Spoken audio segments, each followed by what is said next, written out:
Un segundo. Bien.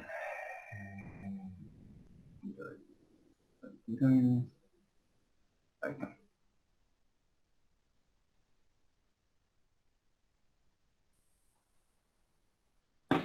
Bien.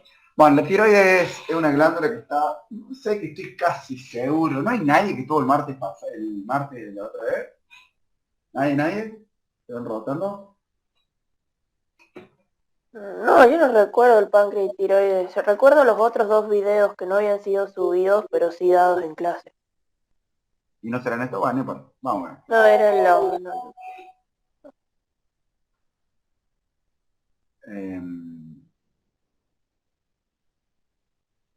Un segundo.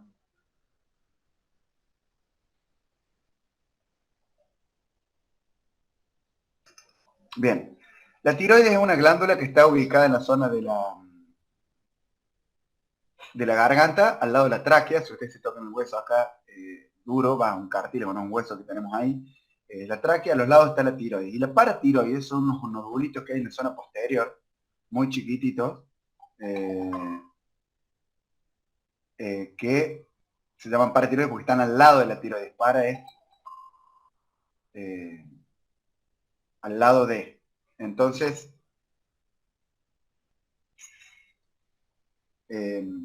vamos a ver las funciones que tiene cada una de ellas y son complementarias a algunas de las hormonas que secretan esta sustancia.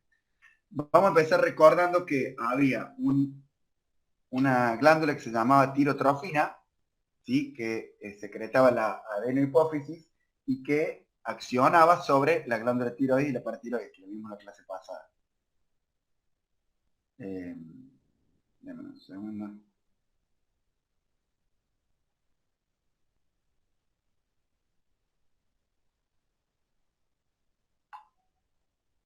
Bien.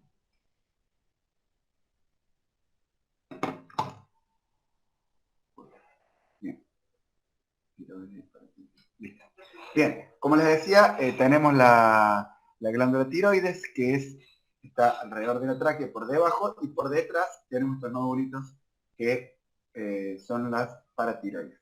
Habíamos dicho que principalmente, bueno, recuerden siempre control superior, siempre le preguntamos cuáles son los efectos, pero cuál es todo el proceso mediante el cual se secreta las hormonas que secreta la tiroides, por lo cual tienen que empezar, como les dije recién, hablando de la adenohipófisis, es más, tendría que hablar del hipotálamo, que tiene un factor liberador de tirotrofina, que activa a la adenohipófisis para que secrete tirotrofina, que va a la glándula tiroides, para hacer que la glándula tiroides secrete T3 y T4. ¿Sí? Ese sería todo el proceso.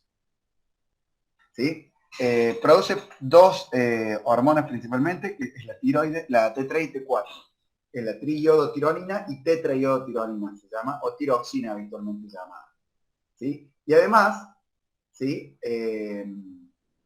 Produce calcitonina. Ahora vamos a ver cuáles son digamos, las funciones de esta hormona, pero seguramente conocen a alguien que consume T4, que en realidad es cuando hay una deficiencia o una disfunción de la glándula tiroides, que se llama hipotiroidismo, que es una disfunción que hace que funcione con problemas de la tiroides y no secrete la cantidad adecuada de hormonas, por lo cual se le da de manera exógena T4 generalmente. Y bueno, además la calcitonina, que como su nombre lo indica, va a intervenir sobre el metabolismo del calcio, ya vamos a ver qué es lo que va a hacer. ¿Cuál sería el órgano diana de la T3 y la T4? Todo el organismo, ¿sí? Todas las células de todo el cuerpo, porque su acción es en todo el organismo. ¿Y cuál es la función que tiene? Que aumenta la tasa metabólica basal, es decir, que mientras más T3 y T4 yo secrete, digamos, funcionan juntas, ¿sí? Mayor va a ser el gasto calórico que voy a tener, ¿sí? En condiciones basales, ¿sí? La tasa metabólica basal se aumenta, o el gasto calórico basal, ¿alguien sabe lo que es la tasa metabólica basal? ¿Qué significa?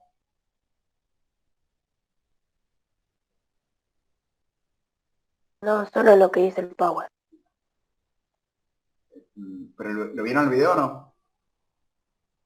No lo entendí muy bien esta parte. Bueno, la tasa metabólica basal es la tasa. ¿Este quién lo hizo? ¿La Pauli? ¿O la Pauli? No. ¿La voz de quién era? ¿De una chica? Sí, era de una profe. Bueno, la tasa metabólica basal es el gasto metabólico para mantener mis funciones, digamos, vitales, ¿sí? Sin hacer actividad física y sin hacer grandes esfuerzos. Es decir, el gasto metabólico o el consumo metabólico que yo tengo en reposo. ¿Sí? Entonces, mientras más T3 y T4 tengo, ¿sí? Digamos, voy a tener más gasto metabólico, se va a aumentar la tasa de producción de energía. ¿Sí? Mientras más oxígeno se emplea para producir ATP, aumenta el calor y la temperatura. Es decir, cuando yo empiezo a hacer actividad física, por ejemplo, ¿sí? Necesito más oxígeno para producir ATP, se produce ATP, entonces genera más calor y más temperatura. Cuanto más tasa metabólica tengo, cuanto más gasto metabólico en reposo tengo, más calor voy a sentir. ¿Sí? Acá está lo que yo les dije antes, es importante esto, el hipotálamo, ¿sí? Secreta factor liberador de TSH, tirotrofina, va a la adenopófisis, la adenopófisis secreta tirotrofina, la tirotrofina va a la tiroides que secreta T3 y T4 que produce todos los procesos, digamos, los efectos metabólicos que dijimos recién. ¿Cómo hace el hipotálamo para saber qué hacer? Bueno, hay sensores, ¿sí? En la sangre que está circulando que hace que mida la concentración de T3 y T4. Cuando la concentración de T3 y T4 es alta, se inhibe la función del hipotálamo, entonces deja de secretar factor liberador TSH, por lo cual toda esta cadena de producción o liberación hormonal se ve disminuida. ¿Sí? Por el contrario, cuando baja la concentración sanguínea de T3 y T4, se activan los receptores hipotalámicos y se produce la liberación del factor liberador de tirotrofina y se da todo eso. ¿Sí? Entonces, por un lado tenemos la T3 y la T4. Por otro lado, ¿sí? Que produce la tiroides. Ya vamos a ver la función de la calcitonina, que la vamos a ver en relación con la paratormona, ¿sí? Porque trabajan complementariamente.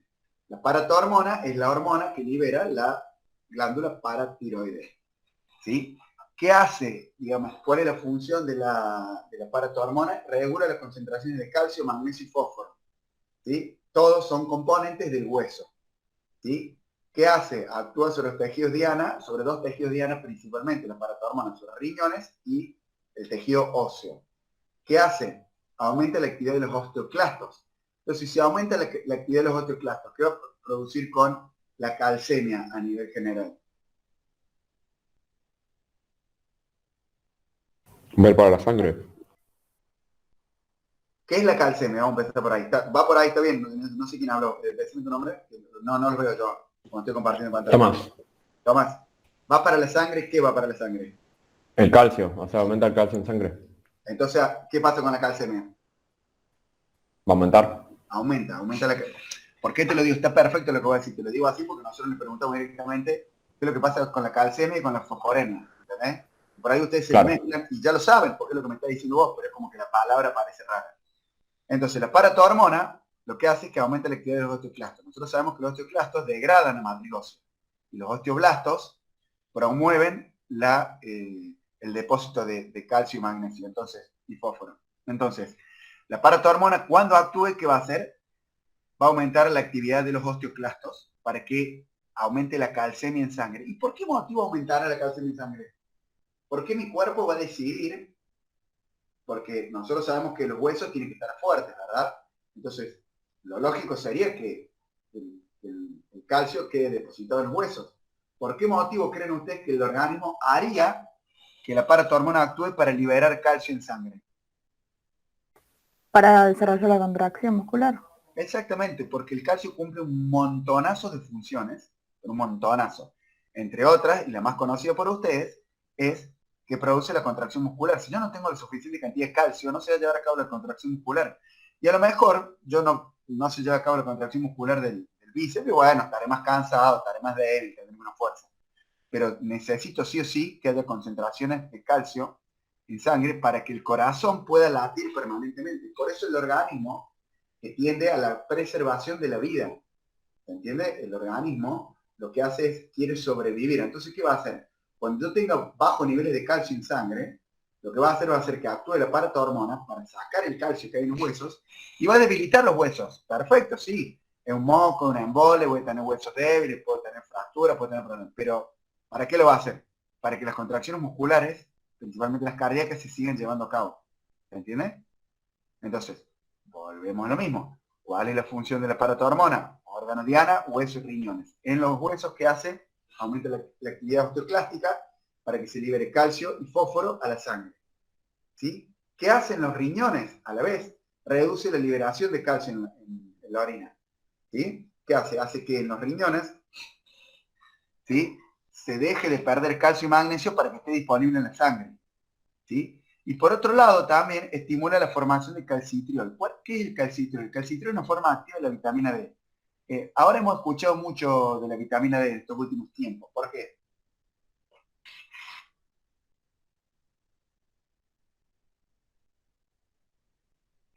Nadie sabe por qué hemos escuchado. Bueno, o he escuchado yo, pero los que ven noticieras escuchan.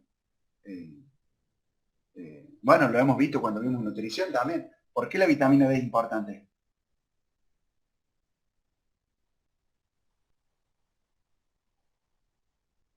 ¿Refuerza el sistema inmunológico? Bien, por un lado, refuerza el sistema inmunológico, que es lo que se escucha últimamente, desde que estamos en pandemia, que se correlacionó, digamos, los casos graves de COVID-19 con gente que tenía bajos niveles de vitamina D, ¿sí? Y por otra parte, nosotros vimos cuando vimos nutrición que nosotros necesitábamos de calcio para fortalecer los huesos, ¿se acuerdan? Que a la vez necesitamos, para que eso suceda, que la vitamina D se active, y a la vez necesitamos, para que se active la vitamina D, exponernos al sol. ¿Se acuerdan de todo eso? Lo vimos en la unidad de nutrición. ¿Sí? Entonces, acá tenemos que la paratormona, ¿qué hace? Estimula la formación de calcitriol. ¿Qué es el calcitriol? Es la forma activa de la vitamina D. ¿Sí? Y lo que hace es que cuando se activa la vitamina D y se transforma en calcitriol, va a aumentar la permeabilidad del intestino, ¿sí?, delgado, para que se absorba más calcio, magnesio y fósforo. ¿Se entiende? Entonces, ya sé que es como un viaje todo lo que le estoy diciendo porque es mucha información junta, pero paratormona tiene dos funciones, tiene dos órganos diana, hueso y riñones. En los huesos produce la absorción de la activación de osteoclastos para que se liberen a la sangre para cumplir funciones, ¿sí?, el calcio y el fósforo. Pero a la vez en el intestino delgado lo que hace es que se forma calcitriol, ¿sí?, para que se absorba más cantidad de calcio, magnesio y fósforo en el intestino delgado, o sea, que aumente la disponibilidad dentro del organismo, y a la vez impide que se libere el fósforo y el calcio en la orina. Por lo cual es muy importante para el mantenimiento de los niveles de calcemia en el organismo. Y ahora vamos a ver qué hace la calcitonina. La calcitonina, vos sabés que ya estoy con esta, ya estoy convencidísimo, ya se los di la clase pasada, pero no importa. La calcitonina, ¿sí?, lo que va a hacer es que la acción antagónica a la paratormona. ¿Qué va a hacer? Inhibe los osteoclastos. Entonces, ¿qué va a hacer? Reducir la calcemia, lo cual va a permitir un aumento mayor de los depósitos de calcio en el hueso. ¿Sí? Entonces, vamos todos juntos. Nosotros necesitamos una homeostasis, que haya niveles normales de calcio en sangre. ¿Qué va a hacer?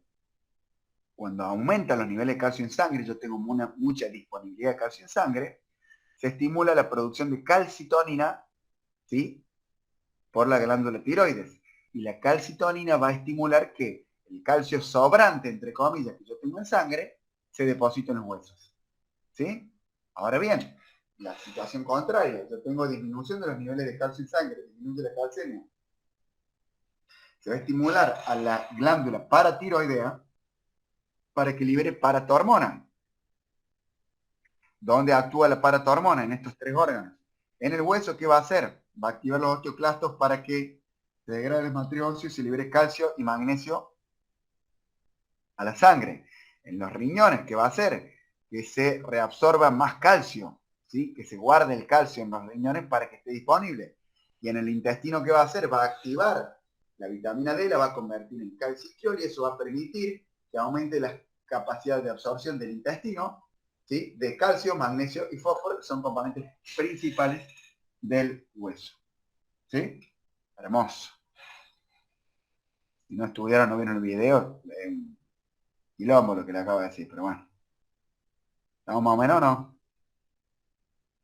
Sí, sí, profe. Sí, sí, profe. Bien. En algún lado. Ah, páncreas. Acá está. La de páncreas la hice yo. ¿Alguien la vio la de páncreas o no? Sí, se me hizo un quilombo, pero sí. Bueno, ahora te lo voy a aclarar. Es bastante simple el páncreas, sobre todo.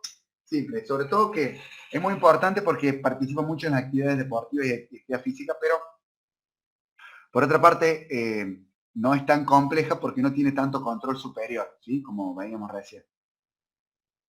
Sí, dame un segundo. Como una cosita.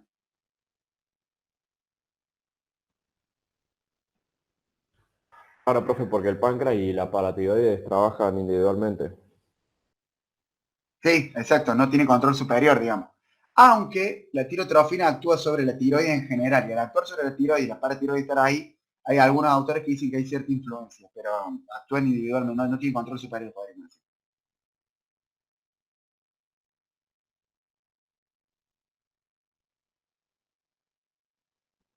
Denme un segundo. Yo del páncreas no entendí cómo se llamaban los conglomerados celulares. Lo repetí y repetí, pero no. Bueno, ahí lo vamos a ver. Los islotes de Langerhans. Eso, ¿cómo? Ah, ahí se ve. Ahí está, islote de Langerhans. Bien, el páncreas, bueno, es un órgano que está por debajo del hígado, está muy vinculado al hígado, ¿sí? Tiene funciones, es una glándula que tiene, digamos, doble función, digamos, porque es digestiva y endocrina, ¿sí? Cumple una función digestiva, tiene la vesícula biliar que está por ahí cerquita, no tiene el páncreas de vesícula biliar, pero está muy cerquita, y participa en la digestión vertiendo jugos pancreáticos. No nos interesa eso ahora porque estamos en endocrina. Y tiene una parte, que es la parte endocrina, ¿sí? Que tiene los islotes de Langerhans. En los islotes de Langerhans tenemos diferentes tipos de células. Y el páncreas tiene células alfa y células beta. Las células alfa liberan glucagón, las células beta liberan insulina. Son dos hormonas antagónicas. ¿Sí? Nos importan mucho porque tienen que ver con la capacidad, digamos, participan en la glucemia. O sea, es raro que no le preguntemos la actividad de insulina y glucagón, que a la vez son antagónicas. ¿Sí? ¿Qué va a hacer?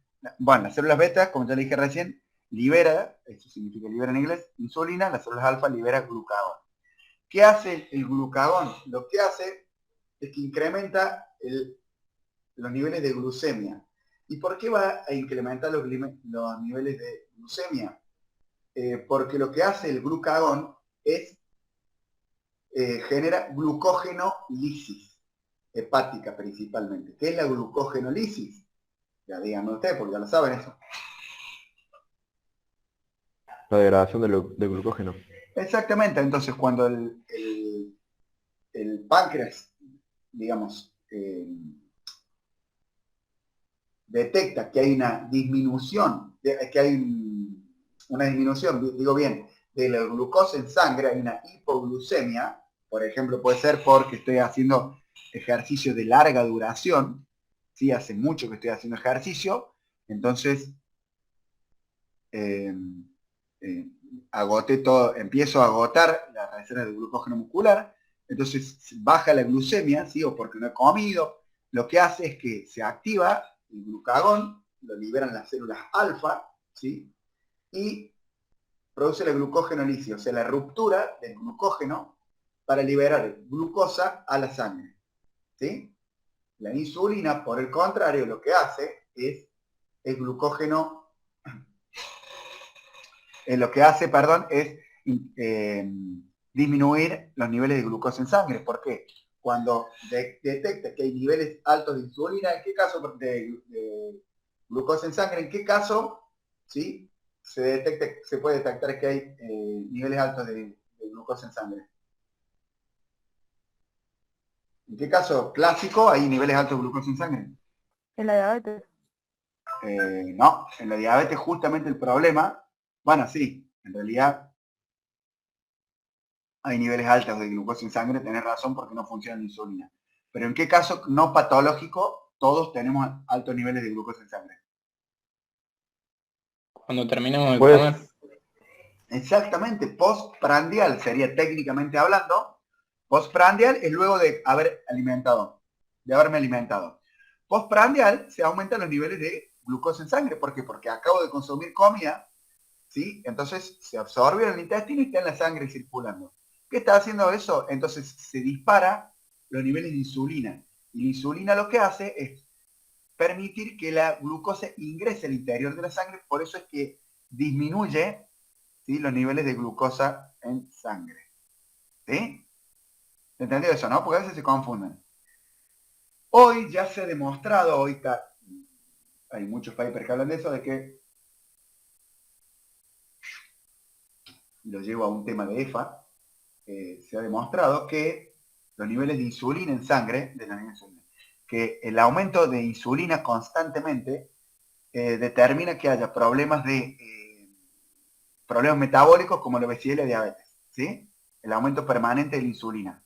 Por eso la gente que consume mucho, todo el tiempo está comiendo, la gente que sufre obesidad y demás, todo el tiempo está con los niveles de insulina altos. ¿Por qué? Porque come, se dispara la insulina, come, se dispara la insulina, come, se dispara la insulina. Llega un momento que las reservas de glucosa o glucógeno ya están totalmente completas, entonces se empieza a transformar en qué ese exceso de glucosa. ¿En qué se transforma? Lo vimos en la unidad de metabolismo. no, profe, podría decirse como la grasa sobrante. Exactamente. Cuando yo tengo un exceso de glucosa en sangre, por más que yo no haya comido, ¿sí? Digamos, mucha grasa, por más que haya comido, pero haya comido muchos alimentos con altos contenidos de hidrato de carbono o de azúcares, se va a convertir en grasa. ¿Sí? Lo vimos en metabolismo. ¿Estamos más o menos claros hasta acá o no? Sí, profe. Como para Profe, resumir, sí, dale nomás. ¿y qué sería el problema que tienen esas personas en las que usualmente se tienen que inyectar insulina en el día? Bien, te hago un avance, lo vas a ver en EFA. Esos son diabéticos tipo 1. Hay dos tipos de diabetes, tipo 1 y tipo 2. La diabetes tipo 1 es la que, por un problema genético, un problema de pancreático de producción, las células beta no producen insulina. Al no producirla, ¿sí?, la glucosa queda en la sangre, ¿sí?, y no ingresa a la célula. ¿Se entiende? Entonces, tiene hiperglucemia y se pueden producir un montón de problemas como una hipercetonuria, bueno, un montón de problemas que lo que más se puede llegar a morir esa persona. Son los diabéticos tipo 1, que son los que se inyectan insulina. ¿Para qué? Para que la glucosa que está circulando en sangre pueda ingresar a las células y alimentarlas adecuadamente. Son los diabéticos que generalmente son flaquitos. ¿Sí?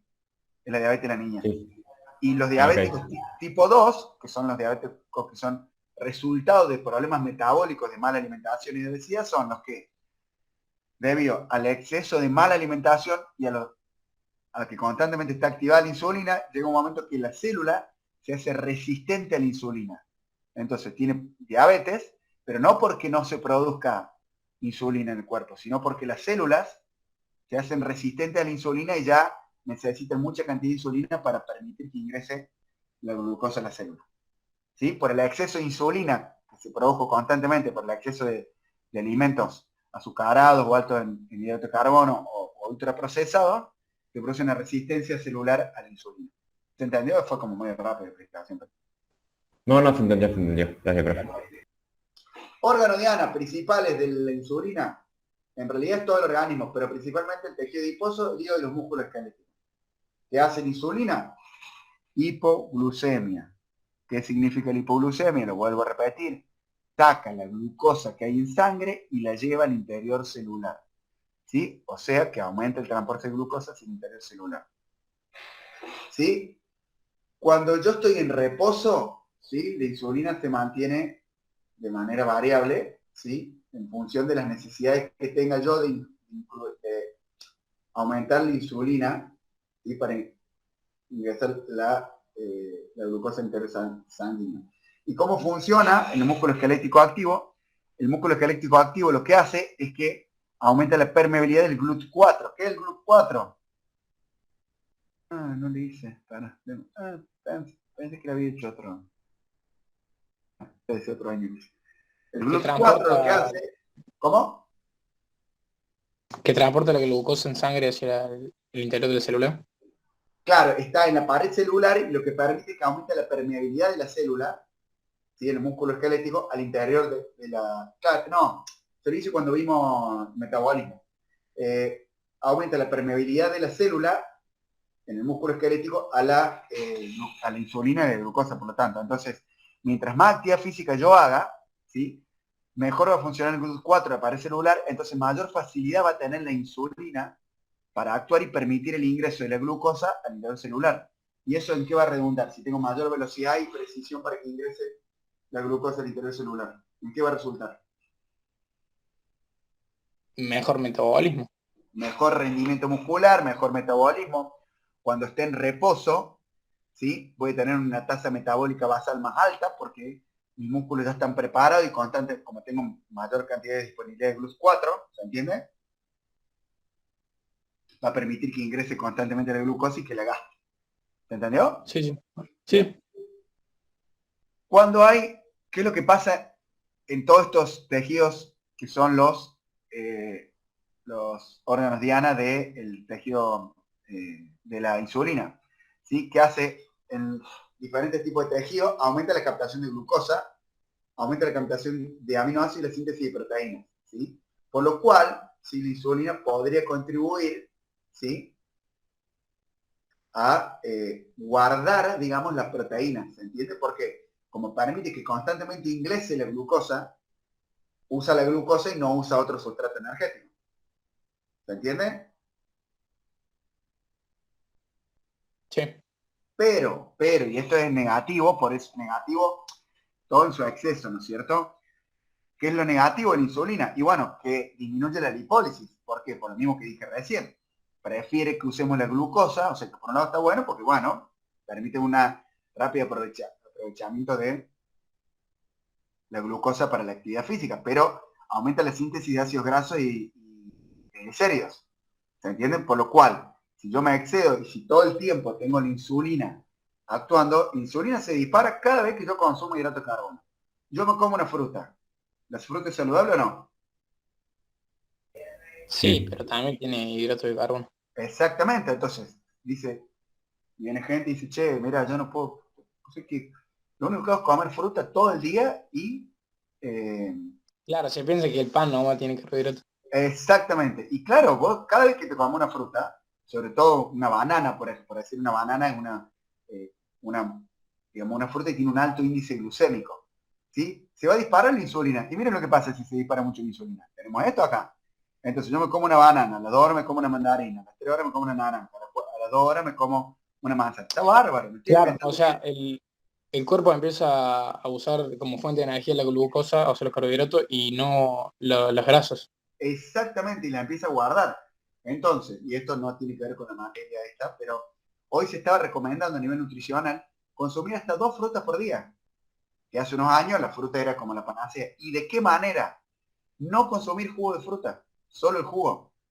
¿Por qué? Porque el jugo de fruta es pura fructosa. Es Claro, fructosa le quita pura. todo lo otro. Sí, sí. Exactamente, entonces quita todo lo que es la fibra, todo lo que, por eso cuando hay que, Sí, es consumir directamente como el azúcar, digamos, sin los otros exactamente, beneficios. el azúcar solo. Y nadie dice que es negativo consumir fruta, pero, sí, la fruta se consume como fruta. Con la cáscara, con la pulpa, ¿se entiende? Algo que Claro, sea con banano, no, melón, no yo lo quitar el veo proceso. comiendo melón con cáscara y va a caer pesado. Pero digo, las frutas que se pueden consumir con cáscara se deben consumir completas, ¿sí? Bien. ¿Qué pasa al hígado y el músculo? ¿Sí? Con la insulina, recuerden, disminuye la glucogenólisis, es decir, disminuye la ruptura de glucógeno. ¿Por qué? Porque no necesita, ¿sí? No necesita que esté disponible en sangre. ¿Por qué? Porque, digamos, yo lo que hago, la insulina actúa cuando hay mucha glucosa en sangre. Entonces disminuye la formación de glucógeno y aumenta la síntesis de glucógeno. Se va a guardar el glucógeno. ¿Y qué pasa? Yo disparo la insulina, ¿sí? Entonces, va a aumentar la síntesis de glucógeno, se va a guardar el glucógeno. Cuando ya se haya repletado se haya completado, mejor dicho, la cantidad de glucógeno muscular y hepático. ¿Qué va a pasar con el resto del Claro, glucógeno? lo que ¿Cómo? decía recién, que al no utilizar la glucosa se transforma en grasa después. Exactamente. Y miren lo que pasa en el hígado. En el hígado produce lo mismo que en el tejido adiposo, síntesis de ácido graso y triglicéridos. ¿Sí? Entonces, ¿qué pasa si yo tengo a nivel hepático que aumenta la síntesis de ácidos grasos y triglicéridos a nivel hepático? ¿Alguien sabe qué va a pasar? Se convierte en hígado graso. Exactamente. Se convierte en hígado graso y empieza a tener problemas de funcionamiento del hígado porque el hígado no tiene que tener grasa. ¿Sí? Que es un clásico que pasa, situación de consultorio. Esto se los trato no es para que lo sepan, sino para hacer una relación con la vida real. Clásico caso. Llegó paciente y dice, no, mira,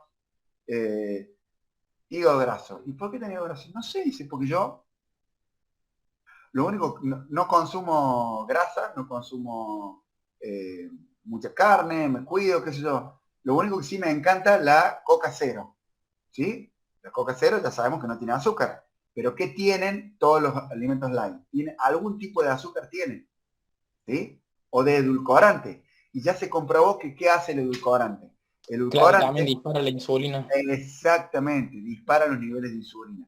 Entonces, al disparar los niveles de insulina, el edulcorante, tiene muchas calorías, no tiene nada de calorías el edulcorante, pero dispara el nivel de insulina. ¿Qué hace la insulina? Miren, índice de ácidos grasos, índice de ácidos grasos, entonces ya se comprobó hace un tiempo ya que antes, cuando decía yo hago dieta, bueno, de hecho hoy en día pasa, y en función de ustedes, empezar a educar a los alumnos. Dice, no, no, pero es que yo no consumo azúcar, yo consumo solo edulcorante. Es lo mismo, es lo mismo. ¿Por qué? Por esto, porque el edulcorante dispara la insulina, y la insulina hace todo esto. ¿Queda claro o no? Es una baja. Usted lo que tiene que saber es esto, ahora. ¿Sí? Que sepan o no, lo otro no Sí, importa sí. ahora para fundador, pero está bueno que lo sepan para la vida práctica. O sea, profe, que la insulina, podríamos decir que pausa todo proceso de descomposición de la energía o material que utilizamos del cuerpo. Pues si frena la glucogenólisis, la lipólisis y la descomposición de proteínas, significa que como que todo Claro, lo que lo tenemos que en nuestro hace, cuerpo porque no. porque si no parece que fuera la mala de la película la insulina. Pero es como vos decís, no es que para todo tipo. ¿Por qué? Porque lo que hace que se prefiere el consumo de la glucosa por sobre cualquier otro tipo de sustrato energético, ¿se entiende? Entonces, guarda las proteínas, eso sería bueno, ves que acá aumenta la síntesis de proteína, guarda las proteínas, pero ¿qué pasa? Guarda los lípidos también y empieza a acumular grasa en el hígado, ¿se entiende? Porque prefiere el consumo de la glucosa. Ok, sí, sí, sí, se entiende. Bien. Ahora es lo mismo esto, ¿sí? Células beta del páncreas, ¿sí? La glucosa plasmática aumentó, entonces el páncreas detectó que hay un aumento de glucosa, se libera insulina viaja por el sistema sanguíneo, lleva a los mensajeros, se activa, ¿sí? Dentro de la célula y lo que se produce, ¿sí? Ven que acá está la glucosa, se produce que a través del GLUT4 ingrese la glucosa al interior de la fibra muscular y se pueda utilizar. ¿Sí? Ahora bien, cuando no se utiliza, ¿qué va a pasar? Acá les puse. Cualquier glucosa no catabolizada, o sea que yo consumo, entró la glucosa acá, pero no lo usé, inmediatamente se almacena como glucógeno o se sintetiza como grasa. Que eso es lo malo que tiene la glucosa, la insulina. ¿Sí? Ya se les dije. Acá tengo, este que estaba buscando. Bueno, acá tengo GLUT4, ¿sí? Que el capilar, parece ser lo mismo diciembre. No importa esto ya lo vimos, ¿sí? Pero lo importante es que mientras más actividad física yo haga, más GLUT4 voy a tener sobre la superficie membrana, entonces lo que dijimos antes, va a mejorar, digamos, la posibilidad de que ingrese la glucosa más rápidamente. Y esto está bueno cuando yo hago ejercicio, ¿se entiende? Pero si yo no hago ejercicio, que es el problema que hay hoy, ¿sí? El problema va a ser lo que dijimos antes, que se va a producir un aumento de la lipólisis. Vamos con el glucagón. ¿Qué va a hacer el glucagón? Es antagónico. ¿Qué significa? Cumple la función exactamente contraria. ¿Qué va a hacer? glucogenólisis hepática. ¿Cuándo va a actuar? Cuando haya hipoglucemia. Cuando yo, por ejemplo, hago ayunos prolongados, ¿sí? Si yo practico ayuno intermitente y son hace más de 10 horas, 12 horas que no consumo, ¿sí? Lo que va a hacer es que la insulina no va a actuar, no se va a liberar insulina, ¿sí? Se va a empezar a liberar glucagón. ¿De dónde? De las células alfa de los islotes de Langerhans pancreáticos. ¿Para qué? Para producir una glucogenólisis hepática para mantener la glucemia normal. Usted recuerda, ¿sí? Que la glucemia entre 80 y 110, 120, unos 3 decilitros por mililitro de glucosa sanguínea. ¿Sí? ¿Y qué va a hacer? Va a generar, va a estimular la gluconeogénesis. ¿Qué era la gluconeogénesis?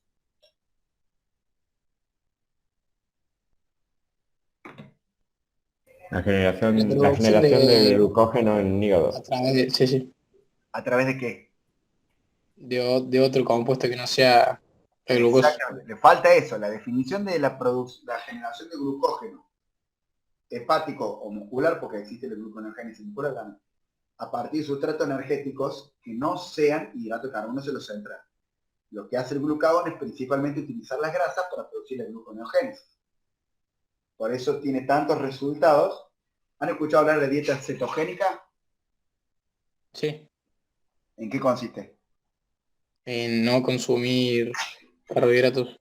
Exactamente, si yo no consumo carbohidratos, ¿qué va a pasar con la insulina?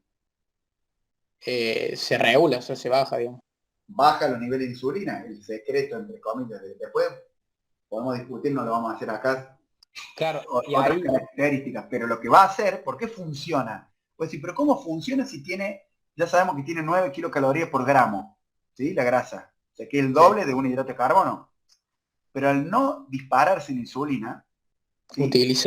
Utiliza mucha grasa, o sea, la utiliza claro, principalmente, ¿se entiende?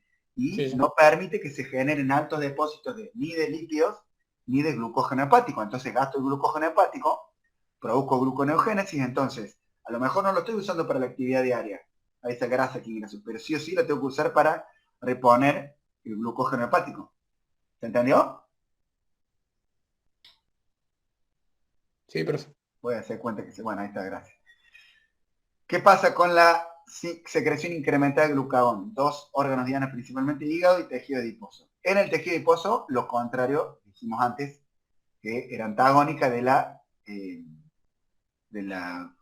insulina. Aumenta la lipólisis. ¿Para qué? Para generar neoglucogénesis, ¿sí? En el hígado. Entonces, aumenta la lipólisis y disminuye la síntesis de triglicéridos, ¿sí?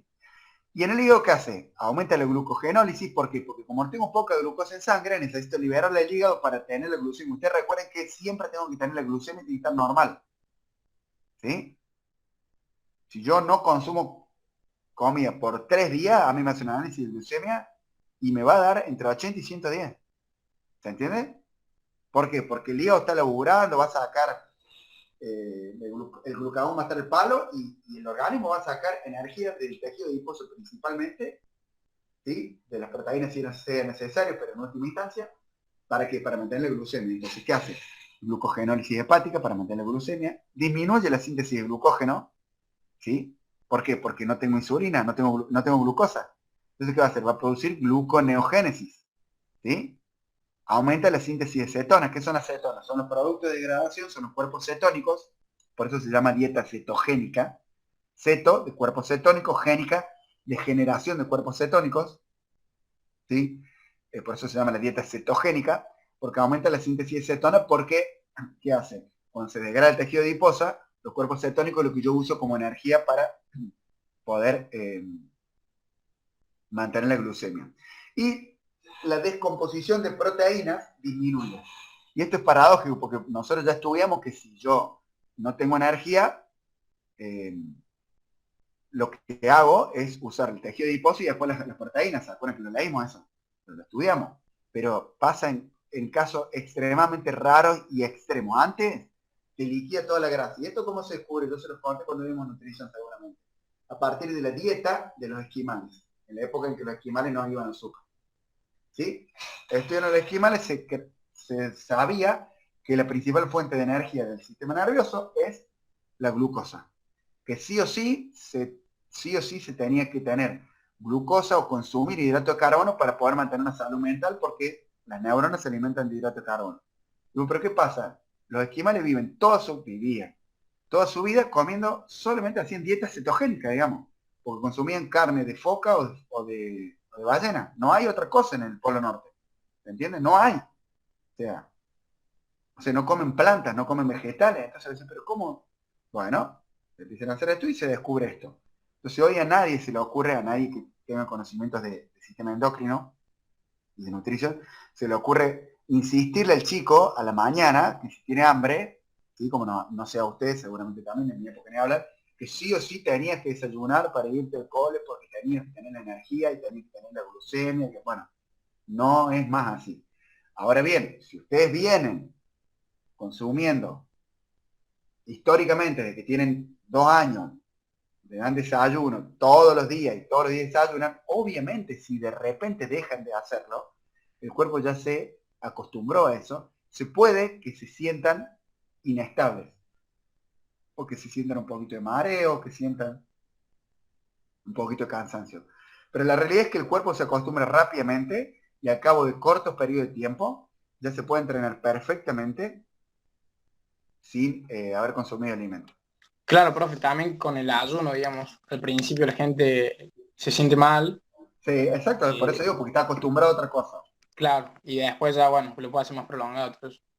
Ahora bien, hay muchos estudios que hablan de que gran parte del sentirse mal, entre comillas, de esto, en muchas ocasiones es más mental que fisiológico, ¿se entiende? Porque es como cuando un alumno te dice, vos le propones una tarea y te dice, no la voy a poder hacer. Y hay un dicho no me acuerdo quién dice que, tanto si crees que puedes como si crees que no puedes, estás en lo cierto. O sea, si vos antes de entrenar ya sabes que si no como me voy a sentir mal, y te vas a sentir mal. ¿Se entiende? Se ve mucho en consultorio. No, acéptala pero es que me va a doler. Y sí, la verdad es que si vos ya estás pensando que te va a doler, te va a doler. ¿Se entiende lo que quiero decir? Esto es más o menos igual. Sí, sí. ¿Sí? El poder de la mente es como muy, muy, digamos, grosso. Bueno, vamos ahora entonces como una comparación entre insulina y glucagón. ¿Sí? Vamos a seguir hablando de lo mismo. O sea, tiene 3 funciones el nombre. Hace, no sé, media hora que estoy hablando de lo mismo. ¿Cómo funciona? Las dos están en el páncreas, células alfa, glucagón, células beta, insulina, alta concentración de azúcar en sangre. No me gusta la palabra azúcar, pero mucho lo está así, me gusta más glucosa. ¿Sí? Entonces, ¿qué pasa? Cuando hay mucha glucosa en sangre, ¿sí? Va a actuar la insulina para que esa glucosa ingrese a la célula, ¿sí? Y luego el sobrante se va a formar en glucógeno. ¿Qué va a hacer si hay baja concentración de sangre, de glucosa en sangre? Va a actuar el glucagón y va a hacer lo contrario, va a ir al hígado, va a hacer que se libere la glucosa, el glucógeno muscular, el glucógeno hepático, y se libere glucosa en sangre. ¿Sí? Ya lo dijimos 75 veces. Acá está un cuadrito, está muy bonito. ¿Cómo estamos? Bien. Bien, profe. Entonces, vamos a ver ahora. Perdí uno en el camino, eran 10, ahora son 9. No, sí, eran 10 y ahora son 8, perdí 2 en el camino. ¿Qué pasó? Me quiero fijar de vuelta en el cronograma. Bueno, entonces, quedamos. Ya le subo en este preciso instante médula y corteza, si es que no se lo subí. ¿No se lo subí en médula y corteza? A ver. No. Me parece que no, profe. No. Le subo médula y corteza, ovario y testículos, que sería para la semana que viene. Supuestamente el lunes tendría que subir ovario y testículos. Y la autoevaluación. Entonces le voy a subir ovario, testículo, médula y corteza ahora. Y la semana que viene le subo autoevaluación. Entonces lo hacen la semana que viene, la autoevaluación de todo sistema endocrino, ¿no? Y ya nos vemos el 19 de octubre, ¿sí? No, nos vemos el 11 de octubre, perdón. El 12 de octubre. Ah, es feriado. Bueno. Ah, no, no es feriado el 12. No, es el No, 11 se pasó lunes, para el ¿no? 11. Perfecto, buenísimo. Nos vemos el 12 de octubre y ahí hacemos toda la corrección de autoevaluación de endocrino. Y ahí ya después de eso nos queda, y todas las dudas que tengan de todo, y después de eso entra, vamos, parcial, digamos. ¿Sí? El parcial Ok. es el sistema cardiovascular, ¿cierto? Respiratorio, cardio y endocrino, todo entra. Claro, lo que vimos este semestre. Exactamente. O sea que ya no nos quedan clases, básicamente, nos queda la de corrección y dudas del 12 de octubre. Porque después de Claro. eso tenemos, si hace falta una clase de consulta, metemos ahí en medio, pero tenemos el segundo parcial el 25 de octubre y el recuperatorio el 8 de noviembre. ¿Sí? O sea que nos queda una clasecita más nomás. Clase, digo. Profe, Sí, y el tema 6. de las notas y eso de los parciales, por ejemplo, si ya promocionaste el primero y promocionaste el segundo, ¿ya no tenés que rendir final, tenés promoción directa o hay que rendir igual? No, le hago hacer un trabajito que tienen que defender, digamos. Ok. ¿Sí? En toda la historia que yo doy clase de esto, que hace muchos años que lo hago, tuve 2 casos de desaprobados nomás en esa situación. Uno que me trajo un trabajo copiado, se los cuento porque por ahí uno dice, no, bueno, ¿para qué voy a hacer promoción directa si tengo que hacer un trabajo? Pero no es lo mismo hacer un trabajo escrito, un PowerPoint, ¿me entendés? Y vos después me lo defendés, no sé si me entendés, pero con Sí, te entiendo. Y los 2 casos, uno fue que me mandó un trabajo que decía Universidad Complutense de Madrid y le había cambiado la cara, pero cristiano. ¿Se entiende? O sea, hay que ser muy pavo para que te pase eso. Pero digo, si pueden sacarse un 7, es óptimo por ustedes, digamos. ¿Sí? Bien. ¿Alguna consulta, alguna duda más, jóvenes? ¿No? Estamos listos entonces. No, profe. Nos vemos el 12 de octubre ya con toda la autoevaluación y demás. ¿Sí? Buenísimo. Listo, Sí. nos vemos chicos. Dale, profe, nos Profe. vemos. No, profe. Vamos, profe.